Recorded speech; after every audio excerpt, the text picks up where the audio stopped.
اعوذ باللہ من الشیطان الرجیم بسم اللہ الرحمن الرحیم۔ السلام علیکم ورحمۃ اللہ وبرکاتہ۔ میرا نام عادل شہیر ہے۔ امید کرتا ہوں کہ آپ سب لوگ بالکل ٹھیک ٹھاک ہوں گے، خیر و فیت سے ہوں گے اور زندگی کے ہر گزرتے ہوئے لمحے میں اللہ تعالیٰ کی ذات کا شکر ادا کر رہے ہوں گے۔ آج ہم نے آئیڈیالوجی آف پاکستان کے ٹاپک کو آگے بڑھاتے ہوئے، جو کہ پاکستان افیئر کی بک کا CSS کے ریلیٹڈ ٹاپک ہے، جو PMS اور CSS دونوں کے حوالے سے امپورٹنٹ ہے، آج ہم نے اس کا دوسرا ٹاپک ڈسکس کرنا ہے، جس کے اندر ہم نے انشاءاللہ دو ٹاپک ڈسکس کرنے ہیں۔ سب سے پہلے ہم نے مغل عراق کو ڈسکس کرنا ہے، اس کے بعد ہم نے حضرت شاہ ولی اللہ کے دورے یعنی کہ ان کے دور کو، ان کی خدمات کو اور ان کے تھاٹس کو ہم نے ڈسکس کرنا ہے۔ یہ دونوں پیپر ویو آف پوائنٹ کے حوالے سے بھی امپورٹنٹ ہے، اور ویسے بھی ہمیں ہسٹری کا نالج ہونے کے ساتھ ساتھ ان باتوں کا علم بھی ہونا چاہیے کہ اسلام کو پھیلنے کے اندر یعنی کہ برصغیر کے اندر اسلام کو پھیلانے کے اندر کن کن لوگوں کا کتنا کردار تھا۔ ٹھیک ہے، بسم اللہ الرحمن الرحیم، شروع کرتے ہیں۔ سب سے پہلے جو شروع ہوتا ہے وہ ہے مغل امپائر۔ اگر ہم مغل امپائر کی بات کریں تو سب سے پہلے ہم اس پوائنٹ کی بات کریں گے کہ رائز آف ظہیر الدین بابر۔ بابر ایک لفظ ہے، یعنی کہ بابر ایک نام ہے جس کا مطلب ہوتا ہے شیر، یعنی کہ لائن کے ساتھ اس کو ڈکلیئر کیا جاتا ہے۔ بابر جو ہے یہ فرغانہ، جو آج کا ازبکستان ہے، وہاں پر پیدا ہوا تھا۔ بابر کی اگر شروع کی زندگی کی بات کریں، اس کی فیملی کی بات کریں، تو یہ اپنے باپ کی طرف سے تیمور کی سائڈ سے تھا اور اپنی ماں کی طرف سے چنگیز خان کے خاندان سے تھا، یعنی کہ اس کا باپ جو ہے وہ امیر تیمور کے خاندان سے تھا اور اس کی ماں جو ہے وہ چنگیز خاندان کے ساتھ تعلق رکھتی تھی۔ اب اگر دوسری طرف بات کریں تو it's face opposition from his own relatives. اس کو جب دور حکومت ملا چھوٹی سی عمر میں، تو اس کو اپنے ہی خاندان کے لوگوں کی طرف سے بہت زیادہ مشکلات اس کو برداشت کرنا پڑیں۔ اگر ہم ان کو ڈسکس کریں تو 1449 کے اندر when Babur became king he had to face opposition, his ambition was to conquer the Samarkand. اس کی زندگی کی سب سے بڑی خواہش تھی کہ یہ کسی نہ کسی طرح سمرقند اور بخارا کو فتح کر لے، لیکن ہوا کچھ یوں کہ یہ سمرقند اور بخارا کو تو فتح نہ کر سکا، لیکن اس کے اندر ایک اور خواہش جو ہے اس نے جنم لے لیا، اور وہ خواہش کیا تھی کہ میں کسی نہ کسی طرح ہندوستان کے اوپر میں قبضہ کر لوں، یعنی کہ ہندوستان کے اوپر قبضہ کرنے کی جو خواہش ہے وہ آہستہ آہستہ اس کے اندر جو ہے وہ پنپنے لگی۔ لیکن یہ فرغانہ کو یا اس کا نام کیا ہے، سمرقند کو تو ڈسکور نہ کر سکا یا اس کو تو فتح نہ کر سکا، لیکن یہ آخر کار ہندوستان کو ضرور فتح کر گیا تھا۔ اگر ہم اس کی بات کریں ڈپرائڈ ہیز اون کنگڈم، تو اسے اپنے ہی کنگڈم سے نکال دیا گیا تھا کیونکہ اس کے جو اپنے ریلیٹیوز ہیں وہ اس کے خلاف ہو چکے تھے۔ دوسری طرف بات کریں، ہی ہیڈ ٹو ونڈر ہوم لیس فار کپل آف ایئرس، کافی عرصے تک، کافی سالوں تک یہ یعنی کہ اپنا گھر بار چھوڑ کر ویسے ہی آوارہ پھرتا رہا۔ He could not conquer Samarkand but made plans to conquer India, یعنی کہ یہ سمرقند کو تو کنکر نہ کر سکا لیکن انڈیا کو کنکر کرنے کے پلان بناتا رہا۔ اب دوسری طرف بات کریں تو بابر نے جب انڈیا کے اوپر انویژن کیا، یعنی کہ اس نے جب انڈیا کے اوپر حملے کیے، تو سب سے پہلی اگر بات کریں تو فرسٹ بیٹل آف پانی پت، کہ جب پانی پت کی پہلی جنگ ہوئی، فرسٹ بیٹل آف پانی پت کی پہلی جنگ 21 اپریل 1526 عیسوی کو ہوئی۔ 21 اپریل 1526 عیسوی کو جب بابر جو ہے یہ صرف 12,000 سپاہیوں کے ساتھ اس نے حملہ کیا تھا ابراہیم لودھی کی فوج کے اوپر، اور ابراہیم لودھی کی فوج کی جو تعداد ہے وہ تقریباً 1 لاکھ سے زائد تھی، اور جو بابر کی فوج کی تعداد ہے وہ صرف اور صرف اس کی تعداد 12,000 تھی، اور اس نے بابر نے ابراہیم لودھی کو اس جنگ کے اندر شہید کر دیا تھا یا قتل کر دیا تھا۔ دوسری طرف اب اگر بات کریں تو اسٹیبلشمنٹ آف بابرز رول، اب بابر کے اصل رول جو ہے وہ شروع ہوتا ہے، اس کا اسٹیبلش رول ہوتا ہے۔ اب بابر کا جو زندگی ہے وہ صرف اور صرف 47 سال تک یہ زندہ رہ سکا تھا، یعنی کہ 1526 میں اس نے 21 اپریل 1526 کو اس کا عراق شروع ہوا تھا جب اس نے جنگ جیت لی، اور 1526 سے صرف اور صرف 1530 تک 4 سال تک بمشکل یہ زندہ رہا تھا، لیکن یعنی کہ اتنی بڑی اس نے کامیابی حاصل کی، لیکن اس کامیابی کو اگر فروٹ کا نام کنسیڈر کیا جائے تو یہ اس پھل کو کھانے کے لیے اس کی عمر جو ہے وہ کم پڑ گئی تھی، اور یہ 47 سال کی عمر میں دنیا سے چل بسا تھا۔ اگر ہم اس کی ایکسٹینشن کی بات کریں تو بابر نے اپنے عراق کے اندر ایکسٹینشن میں کابل، قندھار، بہار اور ہمالیہ تمام طرف سے اپنی جو سرحدیں ہیں اس نے ایکسٹینڈ کر لی تھیں، بڑھا لی تھیں۔ دوسری طرف بات کریں تو اس کی موت کی، he was not able to enjoy the fruits of his own hard earned victories, so he died in 1530 at the age of 47۔ Number 3 کے اوپر اگر بات کریں تو اس کے بیٹے کی نمبر 4 کے ہمایوں کی. ہمایوں جو ہے یہ ظہیر الدین بابر کا بیٹا تھا. 1530 سے 1556 تک اس کا رول رہا, لیکن اس کے درمیان ایک اور بھی افغانستان سے بھی اس کے اوپر ایک حملہ ہو گیا تھا. اب وہ کون تھا؟ وہ تھا شیر شاہ سوری. شیر شاہ سوری نے بھی تقریباً کہا جاتا ہے کہ 1545 یا 46 کے اندر ہمایوں کی سلطنت کے اوپر حملہ کر کے اس سے وہ سلطنت چھین لی تھی, اور اس کے اندر ہی شیر شاہ سوری نے بہت ساری چیزیں ریفارم کرا دیں. اس نے نیا سکہ متعارف کرا دیا, اس نے لینڈ ریونیو کا سسٹم متعارف کروا دیا, اس نے سرائیں متعارف کروا دی, اس نے جی ٹی روڈ بنوا دیے, یعنی کہ کافی حد تک اس کو فیمس سٹی حاصل ہوئی. اس نے ان 5 سالوں کے اندر وہ کہا جاتا ہے کہ وہ اپنے محل کے اندر نہیں تھا بیٹھا, بلکہ اس نے پورے کے پورے برصغیر کو چھان کر اس کے اندر بہت زیادہ اس نے دریافت کی تھی, بہت ساری چیزیں اس نے امپروو کی تھیں. اب اگر ہمایوں کی بات کریں تو ہمایوں کے اندر وہ کوالٹیز نہیں تھی جو اس کے باپ کے اندر تھیں, یعنی کہ یہ ایک اسکالر تھا. اس کے اندر وہ سکلز یا وہ ایبلٹیز نہیں تھی جو ایک جنگجو کے اندر یا ایک لڑنے والے انسان کے اندر جو چیزیں ریکوائر ہوتی ہیں, تو وہ اس کے اندر نہیں تھی. He have not have the quick military skills but better than scholars as compare to soldier, یعنی کہ یہ سپاہی کی نسبت ایک اسکالر زیادہ اچھا تھا. دوسری طرف بات کریں تو شیر شاہ سوری کی. Sher Shah Suri forced Humayun to leave his, یعنی کہ اس نے اپنا تھرون جو ہے اس کو فورسلی اس کو چھوڑنا پڑا تھا شیر شاہ سوری کی انویژن کی وجہ سے. سو ہمایوں کو انڈیا پہ چھوڑنا پڑا, کس کی وجہ سے؟ شیر شاہ سوری کی وجہ سے. لیکن he took back his father territory after death of Sher Shah sorry ان 1556 کے اندر جب شیر شاہ سوری کی وفات ہوئی تو اس کے بعد ہمایوں نے اپنا جو تھرون ہے اپنے باپ کی جو ورثہ ہے وہ دوبارہ حاصل کر لیا تھا. لیکن بدقسمتی سے یہ 1556 میں وہ یعنی کہ اپنا تھرون واپس لینے کے بعد صرف 7 ماہ تک زندہ رہ سکا تھا, اس کے بعد اس کی بھی ڈیتھ ہو گئی تھی. دوسری طرف بات کریں تو اکبر کی. اکبر کا جو ایرا شروع ہوتا ہے 1556 سے 1605 تک. 1556 سے 1605 تک اس کا ایرا شروع ہوتا ہے. 14 سال کی عمر میں ہی, یعنی کہ بالکل چھوٹی عمر میں ہی اس کو وہ تھرون جو ہے یعنی کہ اپنے باپ کا جو تخت ہے وہ دے دیا گیا تھا, ہندوستان کا اس کو بادشاہ بنا دیا گیا تھا.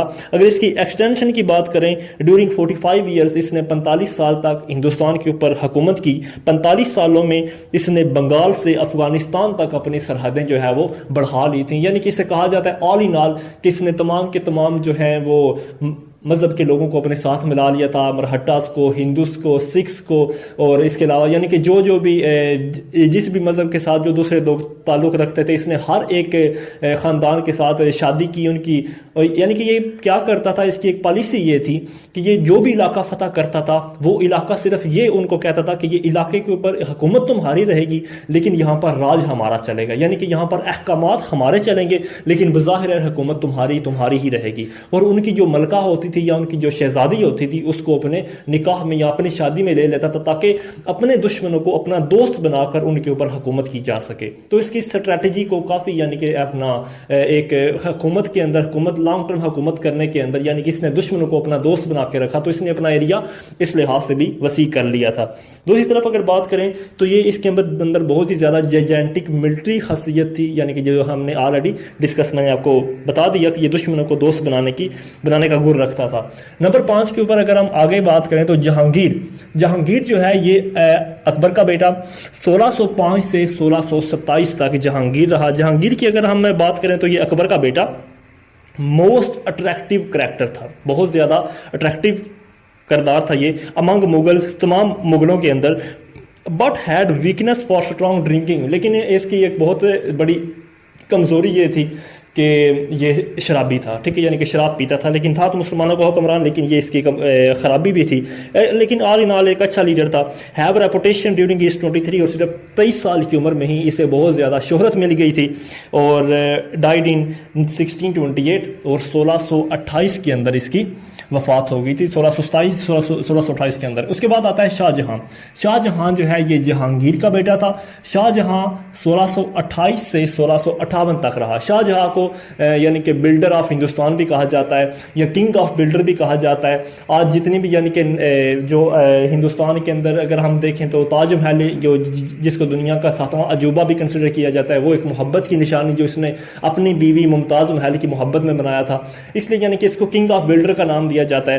آل ان آل لیکن اس کی خامیاں یہ تھی کہ اس نے اپنے بھائی یعنی کہ اپنے بھائی سگے بھائی شہریار کو اس نے قتل کروا دیا تھا. لیکن یعنی کہ جو اس نے اپنا امپائر ایک خون سے شروع کیا تھا, لیکن آہستہ آہستہ اس نے اس چیز کو ختم کر کے ایک اچھا رول ہونے کا یعنی کہ ایک اچھا لیڈر ہونے کا یا ایک اچھا بادشاہ ہونے کا کردار ادا کیا تھا, اس لیے اس کو کنگ آف بلڈرز بھی کہا جاتا ہے. تو اگر دوسری طرف بات کریں تو Shah Jahan prove a good ruler despite bloody start, Shah Jahan was a significant patron of arts and architecture.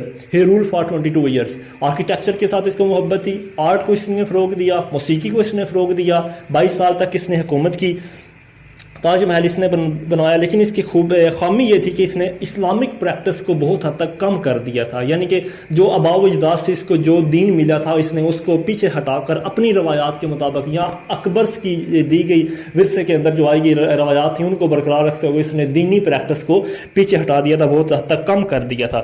اگر دوسری طرف بات کریں تو اس کو اپنے ہی بیٹوں نے, جن کا نام ہے ان کے اپنے ہی بیٹے, اچھا جہانگیر اپنا شاہ جہاں کی وفات 1658 میں ہوئی, یعنی کہ اس کا تھرون جو ہے وہ اینڈنگ 1658 میں ہوا تھا. اورنگزیب جو ہے یہ اس کا بیٹا یعنی کہ لالچ میں آ کر اس نے اپنے باپ کو قید کروایا اور 1658 سے 1707 تک اس نے رول کیا.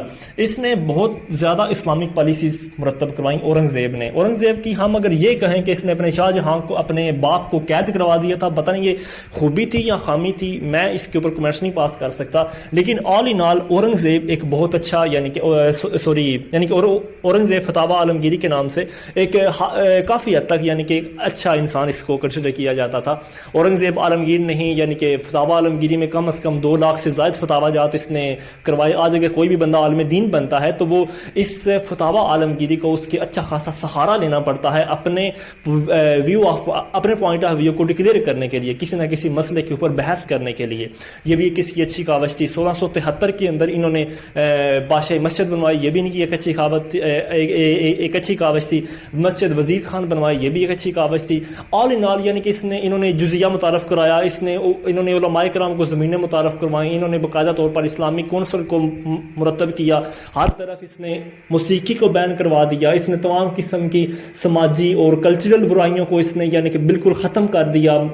اس کے علاوہ ایک چیز کا بہت یعنی کہ مشہور قصہ بھی ہے کہ اس کے باقاعدہ محل سے جب اس نے محل سنبھالا تھا تو موسیقی کا جنازہ نکالا گیا تھا اور موسیقی کے آلات کو دفن کیا گیا تھا. تو مطلب کافی حد تک اس نے اسلامک روایات کو امپوز کیا. اب جب اس نے جزیہ امپوز کیا جو کہ اکبر نے ہٹا دیا ہوا تھا مرہٹوں اور دوسرے ہندوؤں کو اپنے ساتھ ملانے کے لیے. جزیہ کیا ہوتا ہے کہ جو بھی دارالاسلام ہوتا ہے, دارالاسلام جہاں پر مسلمانوں کی حکومت ہوتی ہے, وہاں پر رہنے والے ہندوؤں کو یا غیر مسلموں کو اپنی بقا کے لیے یا اپنے آپ کو وہاں پر رہنے کے لیے ان کو وہاں پر ٹیکس دینا پڑتا ہے, اسے جزیہ کہتے ہیں. تو اکبر نے تو وہ جزیہ ہٹا دیا تھا, لیکن جب اورنگزیب عالمگیر نے وہ جزیہ دوبارہ لاگو کیا تو وہ جو مرہٹاس ہیں یا وہ جو دوسرے ہندوؤں کے لوگ ہیں وہ جو ہیں ان سے ناراض ہونے لگے. آل ان آل یعنی کہ وہ جزیہ جو امپوز ہونے کی وجہ سے ناراض ہونے لگے. تو پھر آہستہ آہستہ اس کے بعد جو ہے یہ ان کا جو تھرون ہے وہ آہستہ آہستہ یعنی کہ کولیپس ہونے لگ پڑا, نیچے جانے لگ پڑا. اورنگزیب عالمگیر کی بات کریں تو اورنگزیب عالمگیر کی وفات کے بعد جو ہے اس کی انٹرنلی کانفلکٹس جو ہے وہ بہت زیادہ بڑھ گئے تھے مغل امپائر کے اندر, اور اس کے ساتھ ساتھ جو ہے وہ دلی کی جو امپائر ہے وہ آہستہ آہستہ کم ہونے لگی تھی. اس کے علاوہ جو مرہٹاز ہیں انہوں نے نارتھ انڈیا کے اوپر بہت حد تک کنٹرول کر لیا تھا, قابو کر لیا تھا, اور انہوں نے بہت سارے جو ویریس یعنی کہ اسٹیٹس ہیں ان کو انڈیپینڈنٹ ڈکلیئر کروا دیا تھا. اس کے بعد یعنی کہ اس کے بعد 1729 کے اندر نادر شاہ نے حملہ کر دیا تھا ہندوستان کے اوپر. پھر اس کے بعد 1747 میں احمد شاہ ابدالی نے حملہ کر دیا تھا. یعنی کہ آل ان آل 1707 کے بعد ان کی اورنگزیب عالمگیر کی وفات کے بعد جو ہے وہ empire Mughal empire down down down یعنی کہ ایسٹ انڈیا کمپنی کے آنے کی وجہ سے بھی یہ تمام وجوہات بنی اور یہ چیز آہستہ آہستہ کولیپس کرنے لگ گئی. اب اگر ہم آخری بادشاہ کے اوپر آئیں تو بہادر شاہ ظفر ایکچولی اسے کوئی تھرون کا شوق نہیں تھا, اسے کوئی یعنی کہ اس بات کا لالچ نہیں تھا کہ میں ایک بادشاہ بنوں. آل ان آل ہم اسے ایک صوفی کہہ سکتے ہیں, ایک پوئٹ کہہ سکتے ہیں, ایک پولائٹ انسان کہہ سکتے ہیں. لیکن ولیم ڈیوس جو کہ ایک ایسٹ انڈیا کمپنی کا ایک نمائندہ تھا، اس نے اس کے تینوں چاروں بیٹوں کو اس کے سامنے، اس کی نظروں کے سامنے ہی گولی مار دی تھی۔ 1857 کی جنگ آزادی میں ان کو قیدی کر کے ان کو رنگون میں قید کر دیا گیا تھا۔ 1837 سے 1862 تک ان کا یعنی کہ ایرا ہم کنسیڈر کرتے ہیں، ہے تو ویسے 1837 سے 1857 تک، لیکن اب 62 تک اس لیے کہ ان کی زندگی جو ہے وہ 1862 تک تھی، اور 1862 کے اندر ان کو یعنی کہ ان کی وفات ہو گئی۔ اور اس کا یعنی کہ بہت ہی مشہور مقولہ ہے، کتنا ہے بد نصیب ظفر دفن کے لیے 2 گز زمیں بھی نہ ملی کوئے یار میں۔ اللہ تعالی ہمیں ایسی موت سے بچائے، اور ایسے واقعات دیکھیں، تاریخ جو ہوتی ہے یہ واقعات یعنی کہ یہ سبق سکھانے کے لیے ہوتی ہے۔ کہا جاتا ہے کہ زندگی میں 3 قسم کے انسان ہوتے ہیں، یعنی کہ ہر انسان کے اندر 3 قسم کی، یا دنیا میں 3 قسم کے انسان ہوتے ہیں: بیوقوف، عقل مند اور دانش مند۔ بیوقوف لوگ وہ ہوتے ہیں جو غلطی کرتے ہیں لیکن اس سے سبق نہیں سیکھ پاتے اور بار بار ایک ہی کنویں کے اندر گرتے چلے جاتے ہیں۔ عقل مند لوگ وہ ہوتے ہیں جو خود غلطی کرتے ہیں اور خود غلطی کر کے دوبارہ وہ غلطی نہیں کرتے اور وہ اس غلطی سے سبق سیکھتے ہیں۔ اور نمبر 3 پر دانش مند لوگ ہوتے ہیں۔ دانش مند لوگ وہ ہوتے ہیں جو غلطی بھی کرتے ہیں، اور دانش مند لوگ وہ ہوتے ہیں جو غلطی نہیں کرتے بلکہ ان غلطیوں سے جو دوسرے لوگوں نے کی ہوئی ہیں، ان غلطیوں کو اپنی زندگی کا ایک راہ راست کے اوپر اپناتے ہیں اور ان کی غلطیوں سے سیکھتے ہیں اور اپنی زندگی کو رواں دواں رکھتے ہیں۔ انسان کو چاہیے کہ وہ بھی اپنے آپ کو دانش مندوں کی فہرست میں شمار کرے اور تاریخ کے واقعات سے سبق سیکھے۔ اللہ تعالی ہمیں بھی عمل کی توفیق عطا فرمائے۔ انشاءاللہ باقی جو لیکچر ہے وہ نیکسٹ لیکچر میں ہم ڈسکس کریں گے۔ تھینک یو سو مچ۔ اگر آپ کو ہماری کاوش اچھی لگتی ہے تو پلیز ہمارے چینل کو سبسکرائب کریں، اپنے دوستوں کے ساتھ شیئر کریں۔ تھینک یو سو مچ، بہت شکریہ۔